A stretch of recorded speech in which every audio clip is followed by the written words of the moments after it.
জম্মু কাশ্মীরে জঙ্গি হামলার ঘটনার ৪৮ ঘন্টার মধ্যে পাকিস্তানিদের ভারত ছাড়ার নির্দেশ, সিন্ধু পানি চুক্তি স্থগিত। জীবিকার তাগিদে মালয়েশিয়ায় গিয়ে কৃষি খামার করে সফল হয়েছেন সিলেটের ৩ তরুণ। তাদের পাঠানো অর্থ সচল রাখছে দেশের অর্থনৈতিক চাকা। এবং রোমের পর ভেনিসের প্রেক্ষাগৃহে বরবাদ সিনেমার জয় জয়কার। পরিবার পরিজন নিয়ে বাংলাদেশি চলচ্চিত্র দেখার আনন্দ পাচ্ছেন প্রবাসীরা। সবাইকে স্বাগত জানাচ্ছি নিউজ 24 প্রবাসের সংবাদে। আপনাদের সঙ্গে আছি আমি আসিফ টিপু। দেখছিলেন সংবাদ শিরোনাম, এবারে বিস্তারিত। ভারত নিয়ন্ত্রিত জম্মু কাশ্মীরের পেহেল গ্রামে বন্দুকধারীদের হামলার ঘটনায় একদিন পর দেশটিতে অবস্থানরত পাকিস্তানিদের অবিলম্বে নিজ দেশে ফিরে যাওয়ার নির্দেশ দিয়েছে নয়াদিল্লি। বুধবার ভারতের প্রধানমন্ত্রী নরেন্দ্র মোদীর নেতৃত্বাধীন দেশটির মন্ত্রিসভার নিরাপত্তা বিষয়ক কমিটির বৈঠকে এই সিদ্ধান্ত নেওয়া হয়। সার্ক ভিসার আওতায় ভারতে অবস্থানরত পাকিস্তানি নাগরিকদের আগামী ৪৮ ঘন্টার মধ্যে দেশটি থেকে চলে যাওয়ার নির্দেশ দেওয়া হয়েছে। একই সাথে পাকিস্তানের সঙ্গে সিন্ধু পানি চুক্তি স্থগিত করেছে ভারত। মোট ৬টি নদীর পানি বণ্টন নিয়ে ১৯৬০ সালে ভারত ও পাকিস্তানের মধ্যে সিন্ধু জল চুক্তি হয়। Indus Waters Treaty of 1960 will be held in abeyance with immediate effect until Pakistan credibly and irrevocably abjures its support for cross-border terrorism. The integrated checkpost Atari will be closed with immediate effect. Those who have crossed over with valid endorsements may return through that route before 1 May 2025. Pakistani nationals will not be permitted to travel to India under the SARC visa exemption scheme visas. Any SVAS visas issued in the past to Pakistani nationals are deemed cancelled. Any Pakistani national currently in India under SVAS visa has 48 hours to leave India. Bharat নিয়ন্ত্রিত কাশ্মীরে ভয়াবহ হামলায় জড়িত ৩ সন্দেহভাজনের sketch প্রকাশ করেছে দেশটির গোয়েন্দা সংস্থাগুলো। আর জম্মু কাশ্মীরে পর্যটকদের উপর বন্দুক হামলার দায় স্বীকার করেছে স্থানীয় বিচ্ছিন্নতাবাদী সংগঠন TRF। এমন ঘটনার তীব্র নিন্দা জানিয়েছেন বিশ্ব নেতারা। মঙ্গলবার ভারত নিয়ন্ত্রিত কাশ্মীরের পেহেলগামের একটি মাঠে এলোপাথারি গুলি চালায় জঙ্গিরা। মারা যায় ২৬ পর্যটক। এমন হত্যাযজ্ঞের দায় স্বীকার করেছে স্থানীয় বিচ্ছিন্নতাবাদী গোষ্ঠী দ্য রেজিস্ট্যান্স ফ্রন্ট বা TRF, যারা লস্কর-ই-তৈবার একটি শাখা। TRF এর পক্ষ থেকে পর্যটকদের হত্যার দায় স্বীকার করার পর ভারতের রাজধানী দিল্লিতেও জারি করা হয়েছে সতর্কতা। দিল্লি পুলিশকে পর্যটন কেন্দ্র এবং শহরের আশেপাশের অন্যান্য গুরুত্বপূর্ণ স্থানে কড়া নজর রাখার নির্দেশ দেওয়া হয়েছে। এদিকে ঘটনার সাথে জড়িতদের ধরতে কঠোর অবস্থানে ভারতীয় সরকার। কয়েক ঘন্টার মধ্যে ঘটনাস্থল পরিদর্শনে যান কেন্দ্রীয় স্বরাষ্ট্রমন্ত্রী অমিত শাহ। হামলায় জড়িত ৩ জনের স্কেচ ইতিমধ্যে প্রকাশ করেছে দেশটির গোয়েন্দা সংস্থাগুলো। এমন হামলার নিন্দা জানাতে জম্মু কাশ্মীরে মিছিল করেছে ভারতীয়রা। বিক্ষোভকারীদের মুখে ছিল পাকিস্তান বিরোধী স্লোগান। গত কয়েক মাস ধরে কাশ্মীরের নানা প্রান্তে চিরুনি তল্লাশি করে জঙ্গি নিধন অভিযান চালিয়েছে সেনা ও পুলিশের যৌথ বাহিনী। সেই আবহেই জঙ্গিরা পাল্টা যুদ্ধের ঘোষণা করেছে বলে ধারণা করা হচ্ছে। হামলার পর সৌদি আরব সফর সংক্ষিপ্ত করেছেন ভারতের প্রধানমন্ত্রী নরেন্দ্র মোদী। সন্ত্রাসীরা ছাড় পাবে না বলে হুঁশিয়ারি দেন তিনি। দিল্লির পাশে থাকার ঘোষণা দিয়েছেন মার্কিন প্রেসিডেন্ট ডোনাল্ড ট্রাম্প। হামলার নিন্দা জানিয়েছেন রাশিয়ার প্রেসিডেন্ট ভ্লাদিমির পুতিনও। চন্দ্রা, নিউজ 24। বাংলাদেশ জাতীয়তাবাদী ফোরাম কানাডার উদ্যোগে কানাডা বাংলাদেশ সেন্টারে বেগম খালেদা জিয়ার সুস্থতা কামনা করে দোয়া ও ঈদ পুনর্মিলনী অনুষ্ঠিত হয়েছে। কানাডা বিএনপির সাবেক উপদেষ্টা আব্দুল মুহিত নজমুলের সভাপতিত্বে এবং বিএনপি নেতা জাকারিয়া চৌধুরীর পরিচালনায় সভায় টেলিকনফারেন্সের মাধ্যমে বক্তব্য রাখেন সাবেক মন্ত্রী মারিয়া মিন্না ও সালমা জাহিদ।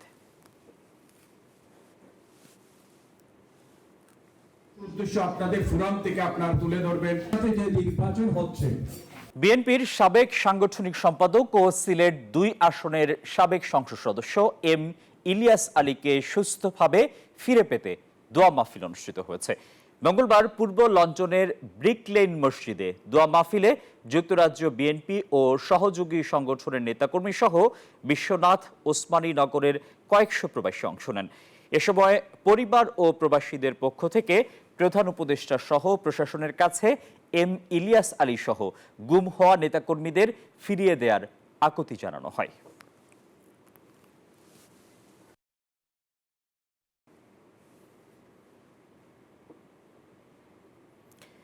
বিশ্বে ছড়িয়ে থাকা প্রবাসীরা নিজ গুণে নিজের দেশকে পরিচিত করছেন।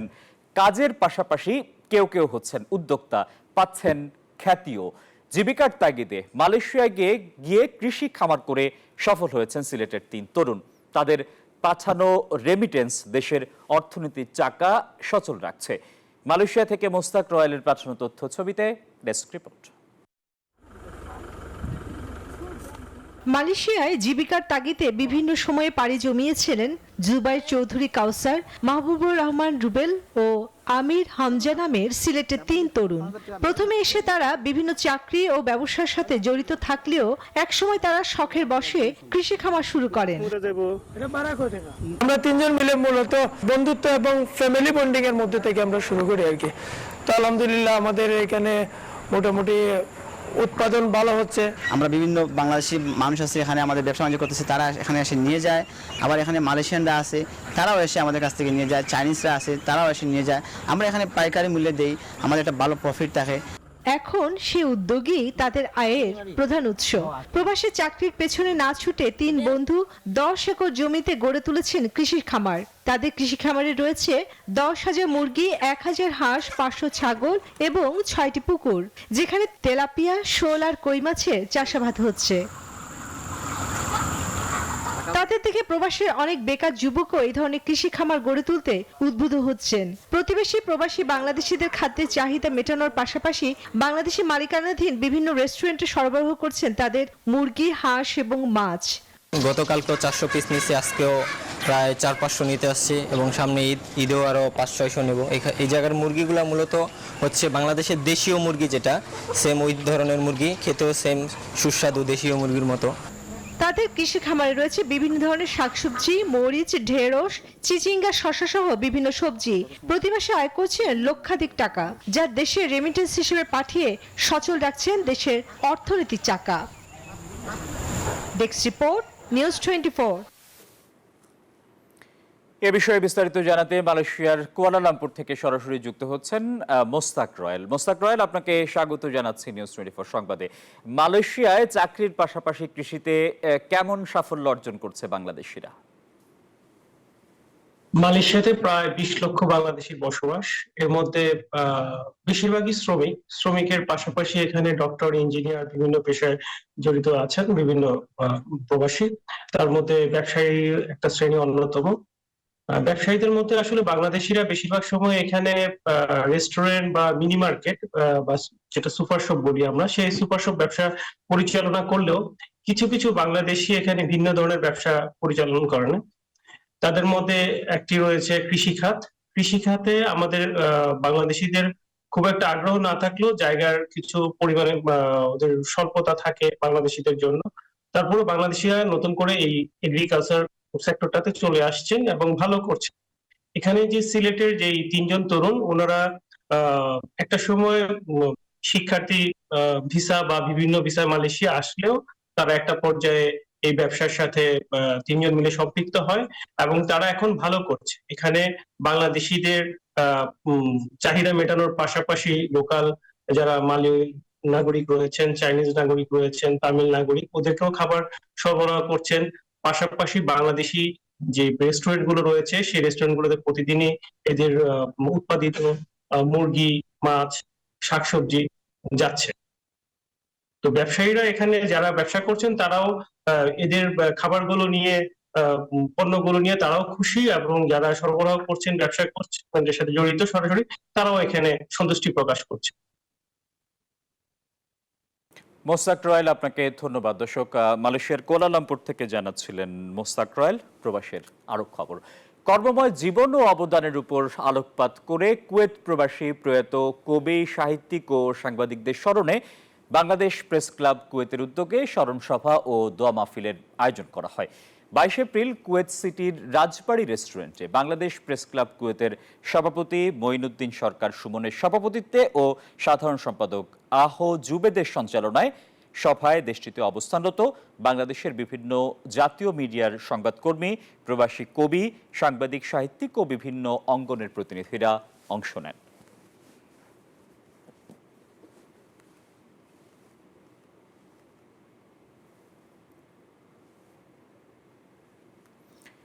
যুক্তরাষ্ট্রের মিশিগানে বসবাসকারী ফেঞ্চুগঞ্জ উপজেলার মানুষের ভালোবাসায় সিক্ত হলেন ভার্জিনিয়া স্টেটের বাসিন্দা কমিউনিটি নেতা খায়রুল খান। মিশিগানে সংক্ষিপ্ত সফরে খায়রুল খানকে সংবর্ধনা দেয় ফেঞ্চুগঞ্জ সোসাইটি মিশিগান। ওয়ারেন শহরের একটি অভিজাত রেস্তোরাঁয় এই সংবর্ধনা অনুষ্ঠান হয়। সভাপতিত্ব করেন বিশিষ্ট শিক্ষাবিদ ফজলুল হক মাস্টার। বাবুল মিয়া সোহেলের সঞ্চালনায় সভায় প্রধান অতিথি ছিলেন ফয়জুর রহমান বাহার। বিশেষ অতিথির বক্তব্য রাখেন কমিউনিটি নেতা রেজাউল চৌধুরী ও গোলাম মোস্তফা খান। সভায় নিউ ইয়র্ক ও বাফেলো থেকে আগত কাউসার আহমেদ ও মতিউর রহমান মতিনকে সংবর্ধনা দেওয়া হয়।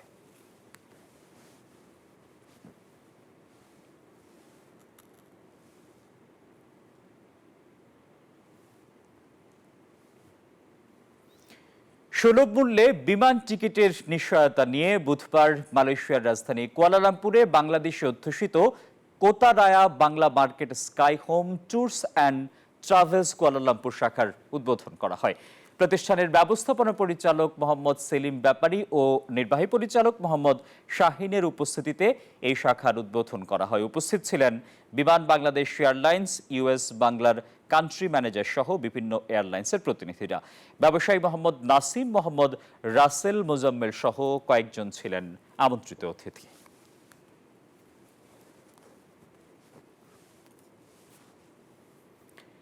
বাংলার প্রাচীন সংস্কৃতি, বর্ষবরণ উৎসব এবং বৈশাখী মেলা গ্রামীণ জীবন ছাপিয়ে প্রবাস জীবনে ধর্ম, গোত্র, বর্ণ নির্বিশেষে সকল শ্রেণী পেশার মানুষের মাঝে ছড়িয়ে পড়েছে।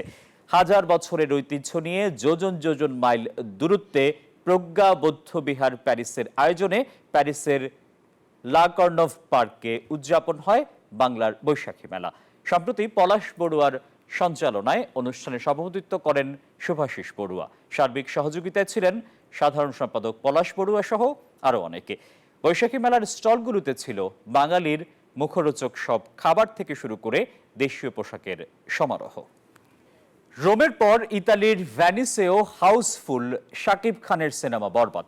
পরিবার পরিজন নিয়ে সিনেমা হলে বাংলাদেশি চলচ্চিত্র দেখার আনন্দটা যেন হয়ে উঠেছে এক বিশাল উৎসব।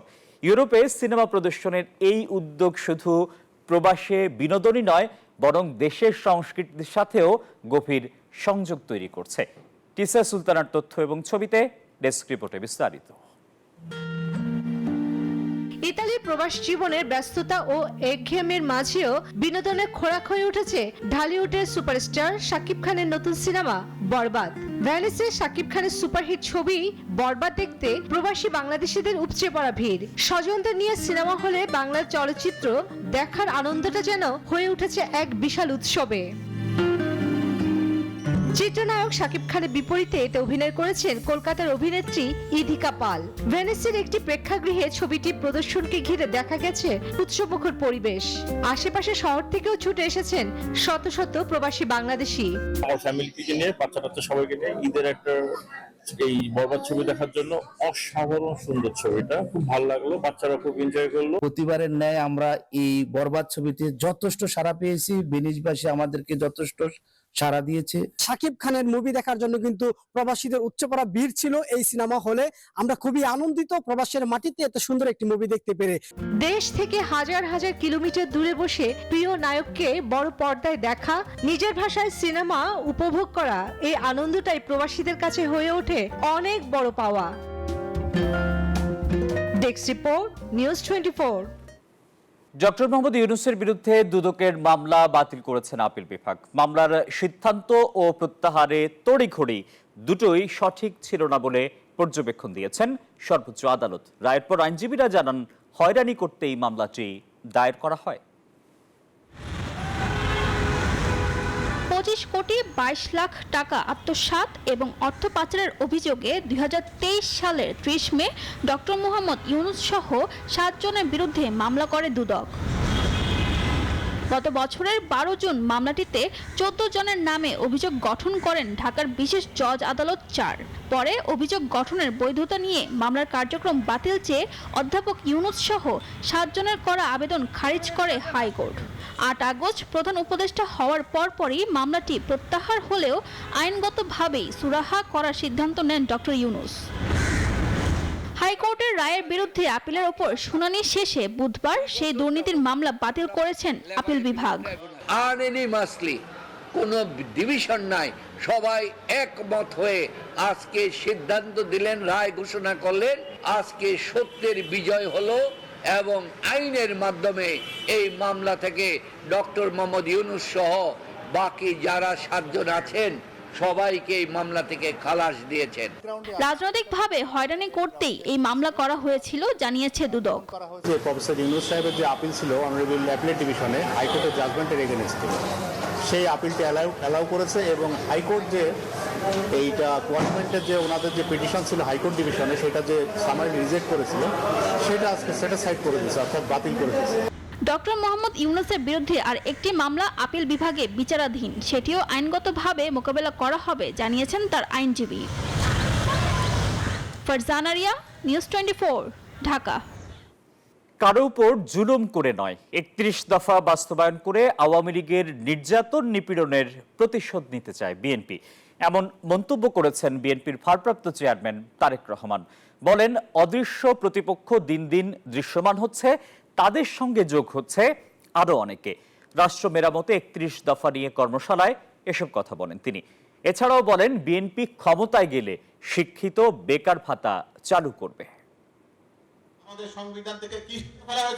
রাষ্ট্র কাঠামো মেরামতে 31 দফা নিয়ে দিনব্যাপী কর্মশালা করে রংপুর, নীলফামারী ও সৈয়দপুরের নেতাকর্মীরা, যেখানে দলের বিভিন্ন পর্যায়ের কর্মী সমর্থকরা নানা ইস্যুতে প্রশ্ন করেন। বিস্তারিত উত্তর দেন দলের ভারপ্রাপ্ত চেয়ারম্যান তারেক রহমান। আসুন আমরা সকলে মিলে আজকে এখানে। প্রধান অতিথির বক্তব্যে রাজনীতি, অর্থনীতি সহ সমসাময়িক রাজনীতির নানা প্রেক্ষাপটে কথা বলেন বিএনপির ভারপ্রাপ্ত চেয়ারম্যান। জনগণের ভোটে ক্ষমতায় গেলে কিভাবে সাধারণ মানুষের ভাগ্য বদলে কাজ করবেন জানান সেই পরিকল্পনার কথা। অঙ্গীকার করেন কারো উপর জুলুম করে নয়, 31 দফা বাস্তবায়ন করে আওয়ামী লীগের নির্যাতন নিপীড়নের প্রতিশোধ নিতে চায় বিএনপি। বিভিন্নভাবে পুলিশ দ্বারা বলেন, পলাতক স্বৈরাচার বলেন, তাদের লোকজন দ্বারা আপনারা অত্যাচারিত, নির্যাতিত হয়েছেন। আপনি যদি মনেই করে থাকেন যে আপনি অত্যাচারিত, নির্যাতিত হয়েছেন, আপনার উপরে জুলুম হয়েছে, নির্যাতন হয়েছে, তাহলে আসুন আমরা জুলুম করে প্রতিশোধ নিতে চাই না। তারা যা করেছে আমরা তা করতে চাই না। তারেক রহমানের অভিযোগ, অদৃশ্য প্রতিপক্ষ দিন দিন দৃশ্যমান হচ্ছে, তাদের সঙ্গে যোগ হচ্ছে আরো অনেকে। ষড়যন্ত্রকারীদের মোকাবেলায় কেন্দ্র থেকে তৃণমূল সবাইকে ঐক্যবদ্ধ থাকার আহ্বান জানান তিনি। দেশের জন্য, দেশের স্বার্থে আমরা যা করতে চাই, এটি যত বেশি সংখ্যক আমরা মানুষের কাছে নিয়ে যেতে পারবো, মানুষের সমর্থন অর্জন করতে পারবো, আমরা আমাদের সেই দৃশ্য বলেন, অদৃশ্য বলেন বা দৃশ্যমান প্রতিপক্ষকে আমরা তত শক্ত, তত জোরালো ভাবে আমরা তাদেরকে মোকাবেলা করতে পারবো। দলের শীর্ষ এই নেতা বলেন, ধর্ম, বর্ণ বা কোনো গোত্রের ভিত্তিতে নয়, সবাইকে নিয়ে সুন্দর সম্প্রীতির বাংলাদেশ গড়তে চায় বিএনপি। জুবায়ের রাজিন, নিউজ 24, ঢাকা। আর এই ছিল প্রবাসের সংবাদে। সবাইকে ধন্যবাদ।